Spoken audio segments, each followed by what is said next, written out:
ခွန်3ည2ခွန်3ည2ခွန်3ည2ခွန်အဲ့မှာသူကဒီမှာအပြာရောင်ရှော့နော်ရှော့ကိုဒီမှာကိုနော်6နှစ်ခါကိုဒီမှာ2နှစ်ခါလေဒီမှာ3နှစ်ခါ5ထိပ်စီလေမှာ4ရှိဆိုရင်ဒီနှစ်ခါ2လာ2ထိပ်လာပါနော်နောက်တစ်ခုထူးခြားတာကဒီမှာနော်သူကနော်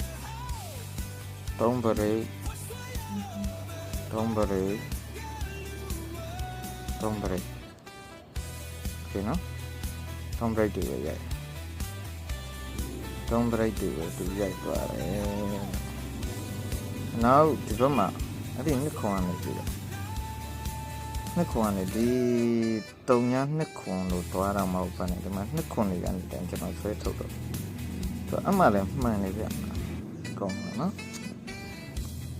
မှန်6နှစ်ခါ9 8နှစ်ခါ10နောက်2နှစ်ခါ4ဒီမှာဆို3နှစ်ခါ5 9နှစ်ခါ3နှစ်ဟောတစ်လုံးမှန်လားနော်အဲ့ဒီမှာ4နှစ်ခါနှစ်ကထိတ်စီလာမှာဒါမဟုတ်ဘူးတစ်လုံးမှန်လာမှာဘရိတ်လိုင်းမှာတစ်ချက်ပြန်ကြည့်လို့ရှိရင်ဒီပါရီတော့ကြည့်မှာဒီမှာ3ပရိတ်ရဒီမှာကျတော့10ပရိတ်လို့ပြော